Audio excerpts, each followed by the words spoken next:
Vriende, baie welkom vanoggend. Dis eintlik vir myself moet welkom sê. Groot voorreg om vanoggend weer hier te kan staan. Bietjie anders as die normale wat ons doen, maar daar's twee redes en ek wil dit vir julle noem. Eerstens sal julle agterkom my stem is maar nog bietjie krakerig en dit raak weg met tye.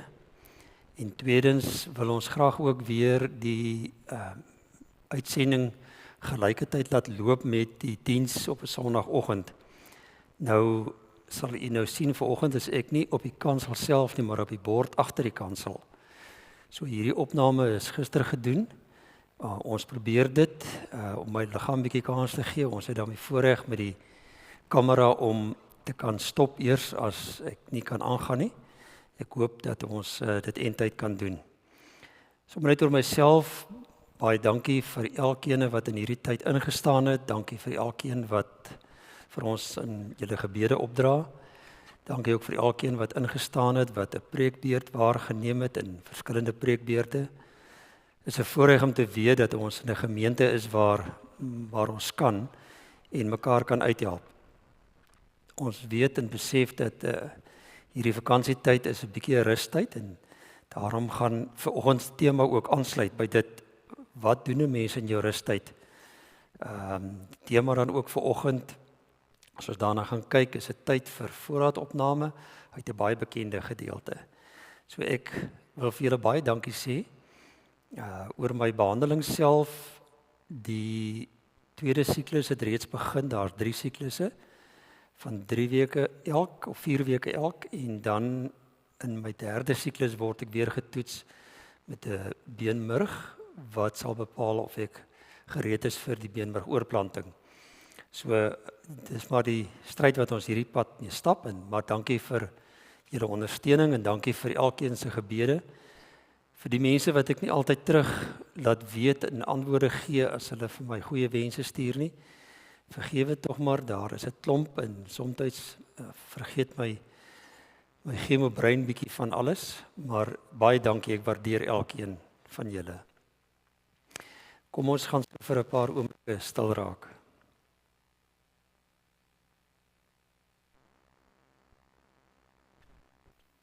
Hemelse Vader, dankie dat ons U naam mag aanroep vanoggend. Dankie dat ons weet, Here, dat U God almagtig is. Ja, Here, sommige van ons gaan deur moeilike tye, ander gaan hier in die vakansietyd ander uitdagings tegemoet. Baie van ons het die voorreg gehad om ons families by ons te hê. En dat ons ook net weer 'n slag kon rustig raak. Maar Here, dankie dat U woord en die Gees altyd by ons is. En dankie dat ons ook vanmôre, as ons hier by mekaar kom, U naam mag aanroep. U is God almagtig, die Heer van alle Here. En aan U gee ons al die eer, die lof en die aanbidding. Geliefdes, dis hierdie Here wat jou vanmôre ook groet in die naam van die Vader en van die Seun en van die Heilige Gees. Baie welkom weer eens almal wat hier is vanoggend, almal wat nuut is, almal wat kuier en dan ook in besonder vir hulle wat op ander plekke is, ver is, wat bietjie gaan kuier het. Ons te huise, mense in ander lande wat ook hierdie uitsending kyk. Ons verwelkom julle. Ons wil ook weer eens om verskoning vra oor die uitsendings Sondag wat nie lekker geloop het nie, wat bietjie later eers uitgaan. Ons hoop om vroeg in hierdie jaar werk te maak daarvan en dit ook weer reg te stel. Nou vriende, ek het in hierdie afgelope tyd baie tyd vir myself gehad, baie tyd gehad om te dink en te bid en te oordink. En dan kry 'n mens die gevoel dat jou tyd en die Here se tyd is nie altyd dieselfde tyd nie. En daarom is dit belangrik dat as ons so kom stil word, ons so 'n bietjie voorraadopname van ons eie lewe te neem. Nou 'n voorraadopname, ek onthou uit my eie lewe uit, het ek by die koöperasie gewerk, Sentraal Wes Koöperasie, en dit was een van die mees frustrerendste tye oor daai naweek in Februarie maand as jy moet jaareind voorraadopname doen. Maar goed, dis nou maar 'n getellery van alle items wat in die winkel is, elke ou kry 'n beurt en 'n rak wat jy moet tel, en dan moet daar gerekonsilieer word, en dan moet daar gesoek word van die goede wat nie daar is nie, of die wat te veel is, verklaringe gegee word. Nou, dit is maklik as jy met ander mense se goed werk. Dit is maklik as jy met iemand anders se besigheid werk, en jy tel en jy trek maar net jou skouers op die einde van die dag. Dit is nou hoe dit is. Hier is te veel of hier is te min. En ons het nie veel te sê daaroor nie, behalwe dat as dit jou afdeling is, jy verantwoordelik gehou word daarvoor. Nou, in die besigheidswêreld sal ons, die van die wat in dit is, besef dat op die uiteinde gaan dit oor wins en verlies. Dit gaan oor, ek moet my hand op die pols hê, om te weet wat aangaan in my besigheid.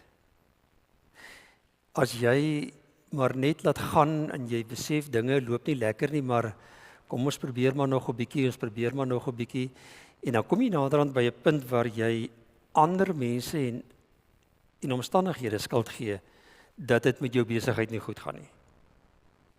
En so kom ons in ons eie lewens ook, dat wanneer ons met voorraadopname besig is van ons lewens, ons baie keer nie die waarheid in die oë wil staar nie. Ons is nie eerlik genoeg met onsself om te sê, maar die probleem wat ek nou het, is een wat ek vir myself geskep het. Ja, daar mag dalk ander faktore wees wat ingewerk het in dit, maar dit is myne. Nou, my vrou gebruik altyd die uitdrukking, sy sê, as jy in so 'n situasie is, moet jy onthou, niemand anders gaan vir jou kom help nie. Dis iets wat jy self moet doen, en dit klink 'n bietjie stomp af as 'n mens dit sê, maar ek wil hê jy moet dit hoor, want op die uiteinde is dit 'n besluit wat jy moet maak, om jouself uit daardie plek te kry waar jy dalk vanoggend mag wees. Nou, ons lees in die Bybel, nou is 'n baie bekende gedeelte, ek het al daaroor gepreek, maar gaan vanoggend nie die hele gedeelte doen nie. Jy jou Bybel oopmaak en saam lees uit Lukas 15, vanaf vers 11. Ek gaan so 'n paar verse daaruit lees, en dan ook hier aan die einde net weer, die res van die verhaal ken ons goed. Lukas 15, vers 11, dit gaan oor die verhaal van die gelykenis van die pa met die 2 seuns. Nou, hier is 2 seuns met 2 wyd uiteenlopende geaardhede. Een wat die wêreld vir homself wil hê, en die ander ene wat getrou is aan sy roeping en sy werk, wat hy vir sy pa moet doen. Nou kom ons lees die eerste paar verse tot daar by vers 21 saam. Verder het hy gesê, 'n man het 2 seuns gehad. Die jongste een van hulle het vir sy vader gesê, Vader, gee my die deel van my eiendom wat my toekom. En hy het toe die besittings tussen hulle verdeel.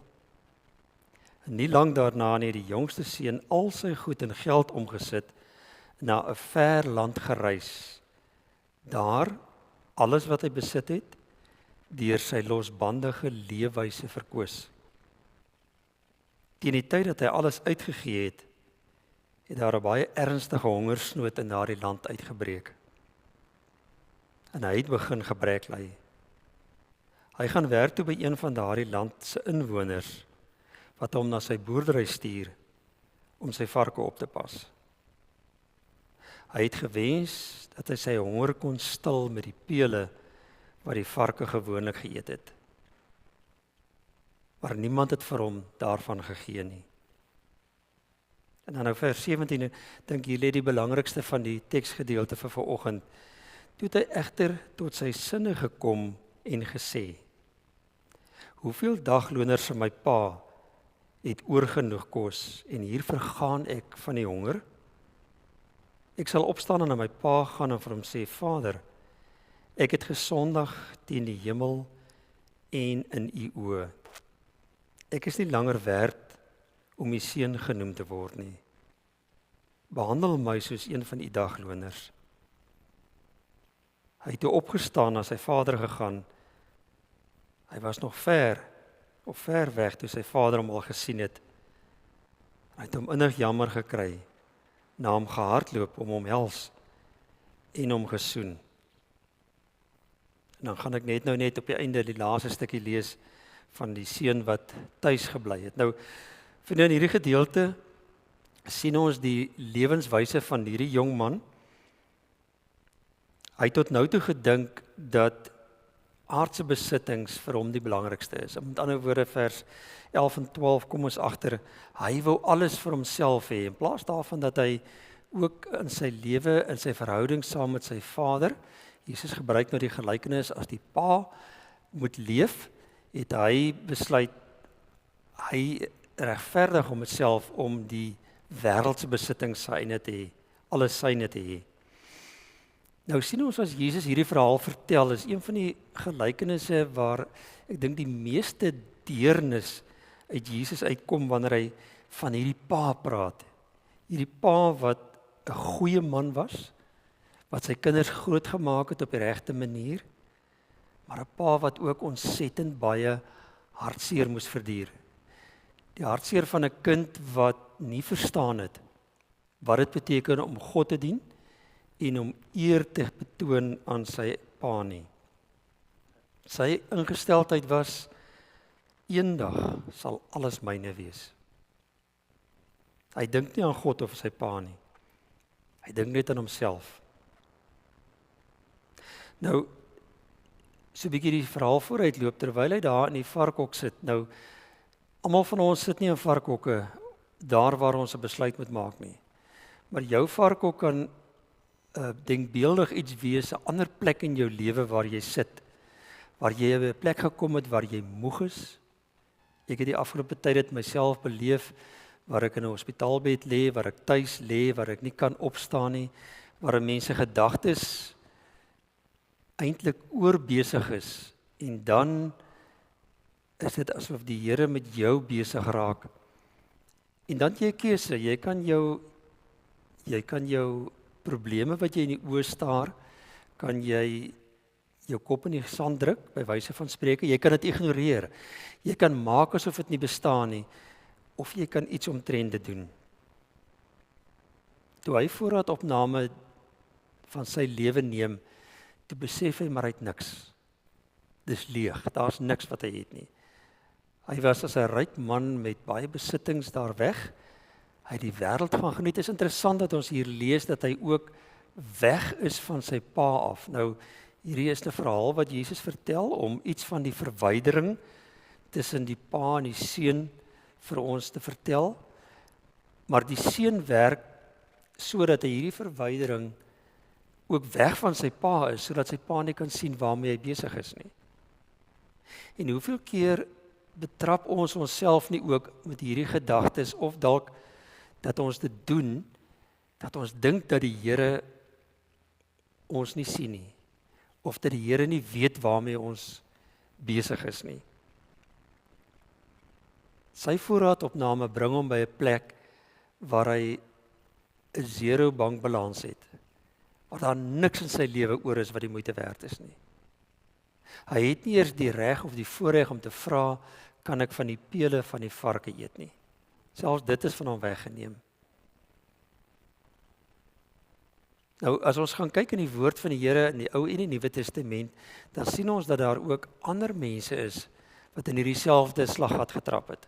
As ons nou maar gaan kyk na die lewe van Salomo. Salomo, die lievelingskind van Dawid, Salomo wat deur die Here geseën was.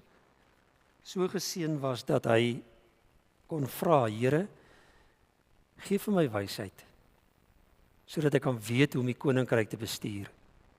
En dan gee die Here vir hom nie net wysheid nie, maar hy gee vir hom rykdom, alles wat hy nodig gehad het en meer. En aanvanklik gaan dit met Salomo baie goed. En hy is een van die beste regerders. Ons kan maar gaan kyk na die spreuke van Salomo wat hy geskryf het en van in die psalms uit. Salomo wat 'n mooi pad met die Here stap, maar Salomo, vir hom was dit nie genoeg nie. Aan die einde van sy lewe het hy so ver van die Here af weggedraai. Ja, sy bankbalanse en sy rykdom was, vandag nog word daarna verwys, as een van die rykste en die slimste manne wat daar was, konings wat daar was. Maar hy het op die einde sy verhouding met sy hemelse Vader verloor. In Lukas 18 lees ons die ryk jong man wat na Jesus kom en hy kom sê vir die Here, maar hy dien en hy onderhou die wet en hy's getrou aan alles wat hy moet doen. Wat moet hy doen om die ewige lewe te beerwe? In ander woorde om 'n verhouding met God te kan hê. En Jesus sê vir hom, gaan verkoop dit wat jy het, jou besittings. Gee dit vir die arme mense en volg my. En hy het nie daarvoor kans gesien nie. Nou geliefdes, hier moet 'n mens nou die mooi fyn balans hê dat die Here verwag nie van ons om soos arme mense te leef nie. Maar die Here verwag van ons om in 'n verhouding met hom te leef. Want baie keer is ons gebrek aan ons verhouding met die Here wat maak dat ons 'n ander pad stap. Dat ons 'n pad stap juis weg van die Here af om te kyk of ons nie in ons eie belange te kan volbring nie. Jy mag ook dalk in jou lewe al uitgeroep het na die Here. Here, waar is my deel van die goeie? Waar is my deel van die lekkerte? Waar is my deel van genesing? Waar is my deel van aardse besittings? Hoekom moet ek altyd swaar kry? Hoekom moet ek kyk na my bure, kyk na my vriende, kyk na selfs my familie? En ek roep uit na die Here, Here, waar is my gedeelte? En dan vergeet ek om die pad saam met die Here te stap. Ek gebruik hom as 'n spaarwiel. Die Here is net daar wanneer ek in nood is of wanneer ek dinge soek wat eintlik nie myne is nie. Want as ons na die 10de gebod gaan kyk, dan sê die Here vir ons, wees tevrede met dit wat ek vir julle gegee het. Hierdie man is besig, die jong man met voorraadopname. En hy kom agter maar hy het 'n leë aards bestaan. Ek is baie keer bekommerd oor gelowiges en Christene en selfs kerke wat juis hierdie aspek gebruik van as ek vir die Here vra, sal hy dit vir my gee, waar ons teksverse buite konteks aanhaal. Van as ek net genoeg glo, net hardop genoeg dit uitroep, net lank genoeg dit uitroep, dan sal die Here in alles voorsien. Dan gaan dit oor myself en my aardse besittings of dit wat ek graag wil hê. Maar ek vergeet om in 'n verhouding met die Here te wees en te hoor wat sê die Here vir my dag op dag uit die woord uit deur sy gees. Ons sien dan in die tweede gedeelte vers 13 tot 16, hierdie man het net aan homself gedink. Hy het nie aan sy toekoms gedink, alhoewel hy het gedink hy het 'n wonderlike toekoms met 'n klomp besittings wat hy kan gaan sy lewe gaan leef soos hy wil, maar hy het nie aan homself gedink. Net aan homself gedink. Sy toekoms was iets waaraan hy hom nie gesteer het nie. Hy gaan verkoos alles. Hy gaan leef losbandig. Wegkom van sy pa af. Dan lees ons wat Paulus skryf in Efesiërs 2 vers 3 oor die vlees. Die oomblik as ons wegbeweeg van die pa af of van die Here af, dat die vleeslike weer begin oorneem in ons lewens. Daardie drange wat ons gehad het toe ons nog nie tot bekering gekom het nie. Daardie drange wat ons gehad het en wat ons baie keer nog het omdat ons nog nie in die Here oorgegee het vir alles in ons lewens nie. En dis presies wat met hom gebeur. Die sondige, die goed voel. Daardie goed voel geloof wat ons baie keer van hoor, neem sy lewe weer oor. En hy's ver van sy Vader af. Nou ons sien hier's twee rigtings waarin die mens kan beweeg. Dis die een rigting is om na die bevrediging van dinge, goeders, met ander woorde, hoe meer ek besit, hoe beter sal dit my gaan. Maar ek kom nooit by 'n punt wat dit genoeg is nie. Daar moet altyd nog meer en meer en meer. En intussen tyd vertrap ek mense en intussen tyd is my verhouding met die Here nie wat dit moet wees nie, want ek kan aan myself voorsien. Ek kan doen vanuit my eie uit wat ander mense die Here op vertrou. En nou is dit ironies, is mense in die gemeente wat met gemeentes in Japan en in die Midde-Ooste mee te doen gekry het. Ironies dat die Japaneese een van die mees vooruitstrewende lande in die wêreld is, maar ook die mense wat die hardste is in hulle gees om by die Here uit te kom. Want hulle glo, hulle kan alles self doen wat hulle nodig het. Dis hoekom hulle so vooruitstrevend is. Maar is ook een van die lande wat se mense die hoogste selfmoordsyfer het, omdat hulle nooit by daardie punt uitkom van genoeg is genoeg nie.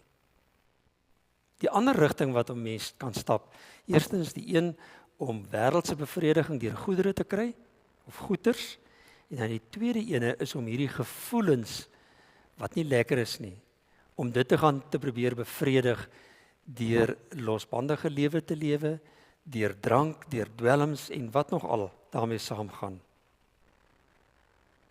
Nou, ons is in die begin van 2025. En ons sien 'n hartseer gesig in 'n varkhok. Een van die kosbare goed wat ons baie keer mislees in hierdie gedeelte is, nadat hy voorraadopname geneem het, hierdie jong man, het hy opgekyk en besef, maar ek het gesondig. Niks van wat ek hier beleef is ander mense se skuld nie. Wat ek gedoen het, het gelei tot my ondergang. En dan sê die woord vir ons dit baie mooi. Hy, vers 17, hy het egter tot sy sinne gekom. 83 vertaling sê hy het tot bekering gekom. Maar hy het tot sy sinne gekom en besef dat hy die een is wat dit aan homself gedoen het. En dan begin hy met hierdie gedeelte in homself, my pa het hoeveel dagloners en almal van hulle het kos. Hy het nie sy dilemma probeer wegredeneer, soos baie van ons doen. Jy weet, ons het baie keer hierdie ding van, ja, maar almal doen dit dan. Hoekom sal dit so verkeerd wees as ek dit doen? Daar is so baie mense wat honger is.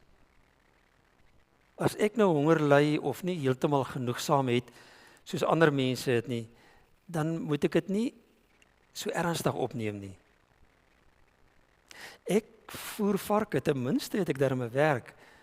Daar's ander mense wat ook hierdie nederige werk moet doen, of eintlik die heel vrotste wat jy kan kry. As jy nou maar net fisies by 'n varkhok al gewerk het, sal jy verstaan. So baie keer doen mense dit om te sê, maar weet jy wat, dit is nie so erg nie. Ek kan maar op hierdie manier voortploeter en ek kan maar probeer uithou en kyk, dalk gebeur daar iets vorentoe. Sommige van ons verskoon selfs ons geestelike toestand waarin ons is met die sinsnede, maar daar is so baie mense wat so leef.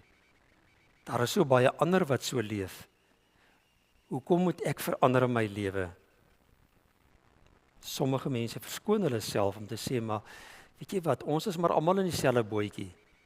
En op die uiteinde gaan ons maar almal dieselfde pad stap. Wat maak die jong man? En dis die voorbeeld, en ek wil hierdie gedagte vandag by ons los, die voorbeeld wat hy stel uit hierdie verhaal uit. Hy reageer op sy waarheid. En hy kyk sy probleem in die oë, want dit bring vir hom lewensverandering. Nou geliefdes, ek weet nie wat jou probleem vanoggend is nie. Miskien is dit 'n verhoudingsprobleem, daar by jou in die gesin, familie. Miskien is dit so dat jy finansiëel tekort kom. Miskien is dit jy, soos wat in my geval is, waar jy met 'n lewensbedreigende siekte sit en jy moet dit in die oë kyk. Jy kan nie maar jou kop net onder die kombers intrek en net sê, daar's so baie ander wat siek is. Gaan met dit na die Here toe. Staan op. Here, hier is ek. As ek teenoor U gesondig het, wys dit vir my. Here, hoe moet ek maak om my begroting vir die jaar te laat loop? Help my om nie sommer net op die ou manier voort te gaan nie, maar ek daadwerklik iets sal doen daaraan. Here, vergewe my dat ek in die verlede opgetree het soos ek opgetree het. Here, hoe gaan ek hierdie verhouding van my herstel? Sien jy waar begin die begin en dis wat ons veronderstel is om te doen wanneer ons kinders van die Here is. Daar is 'n oplossing vir elkeen van ons se probleme. Maar jou stap 1 begin by jou voorraadopname van jou eie lewe. Voorraadopname van jou geestelike lewe, van jou fisiese lewe en jou emosionele lewe. Waar staan ek vanoggend? Dan gaan jy waarskynlik vir jouself moet sê, by hierdie en hierdie is ek in die moeilikheid. Here, ek kom na U toe met dit, vergewe my asseblief, want ek wil nie langer so leef nie. Ek wil nie 2025 weer met dieselfde ou leuns waaraan ek geglo het hierdie jaar ingaan nie. Vader, maak my vry. Ek bring dit vanoggend na U toe. Dan die tweede ding wat ons by die seun leer, hy het nie net daar gesit en met sy begeertes aanhou sit nie, hy het opgestaan en hy het na sy Vader toe gestap. En sy hart oortuig van ek het gesondig teenoor die Here en ek het gesondig teenoor my Vader. En so stap hy na die Here toe. En wat sien hy toe hy aanstap huis toe? Hy sien sy Vader met sy oop arms staan en hom ontvang. Sy Vader vra nie. Hy ontvang hom net soos wat hy daar aankom. En natuurlik as ons nou die laaste gedeelte lees, dan sien ons hoe dat hy vir hom 'n feesmaal voorberei. En die woord sê vir ons hoeveel keer as daar een mens tot bekering kom, tot inkeer kom, dan is daar 'n gejubel en 'n gejuig in die hemel oor die dankbaarheid dat iemand teruggedraai het na die Here toe. Geliefdes, mag dit jou 2025 lewenspad wees. Wil jy nie in hierdie dag of in hierdie week wat voorlê gaan sit en voorraadopname neem van jou eie lewe nie? Waar is ek? Wat is die goed wat my hou vas om in die teenwoordigheid van die Here te wees? Wat hou my weg van die Here af? Wat is hierdie mure wat ek vir myself opgebou het? Hierdie ander mense wat ek skuld gee vir my optrede? Here, vergewe my. Die Vader wag vir jou. Ek wil afsluit met vers 31 vanoggend, want dit is die ander kant van die muntstuk, die ander kant van die verhaal. Jy wat vanoggend hier sit, jy wat saam met ons na die diens kyk, wat jare lank al die Here dien en net jou beste vir hom gee. Hoe voel jou hart vanmôre as jy hoor dat daar mense is wat 'n lewe lank hulle lewe weggegooi het en jou dalk ook ingetrek het by dit? En almal van ons is daardeur, of die meeste van ons is daardeur, wat jy ook swaar gekry het as gevolg van hulle keuses. Hoe voel jy daaroor?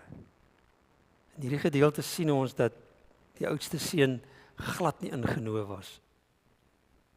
Glad nie genee was daarmee dat sy pa hom so ontvang en hy wat al die jare getrou is, kry nie eers 'n bokkie om saam met sy vriende te geniet nie.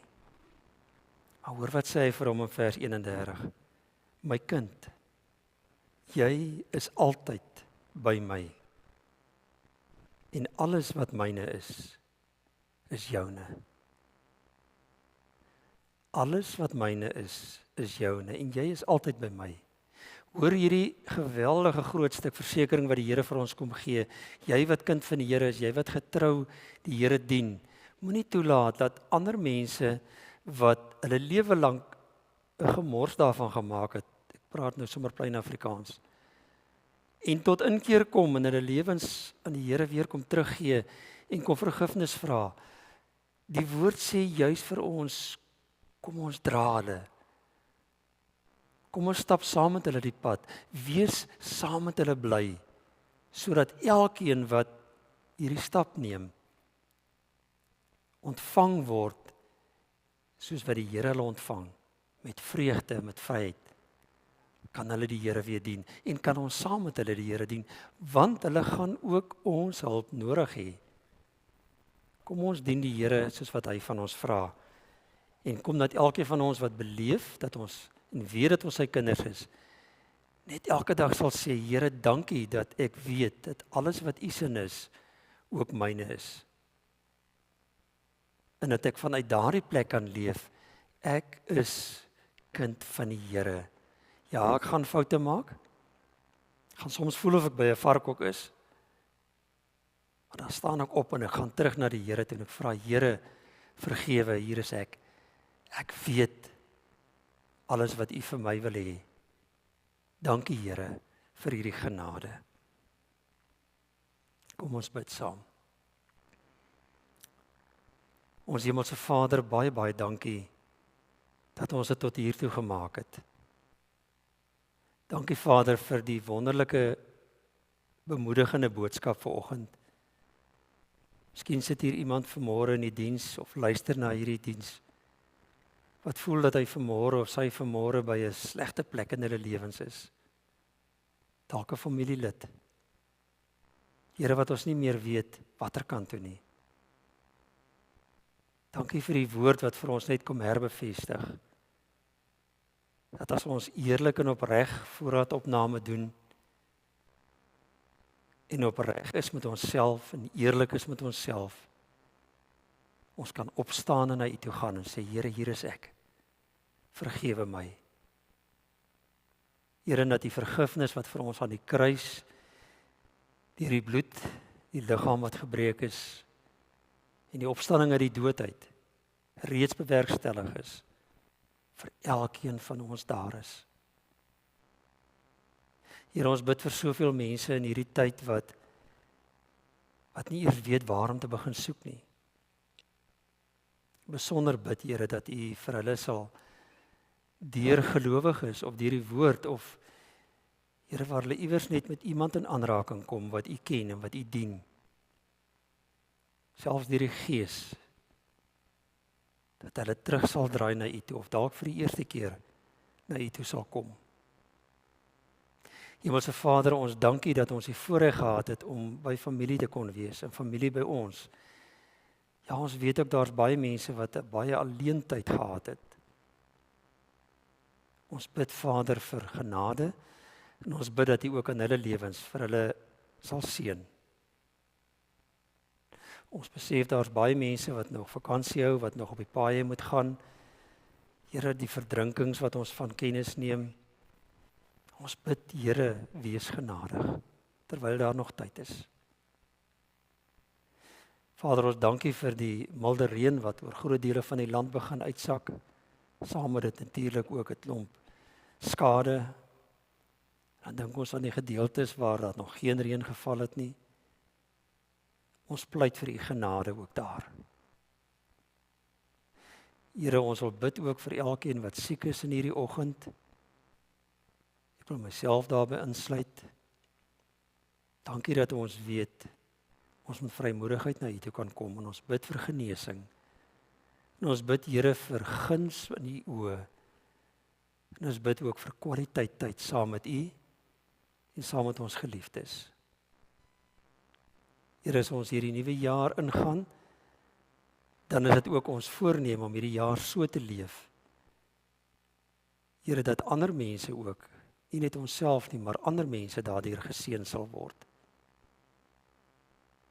Dankie, Here, dat ons met alles enige tyd na U toe kan kom. Vader, ons bid nou dat U vir ons genadig sal wees, dat U ons harte sal hoor en dat U ons sal seën. In die naam van Jesus. Amen.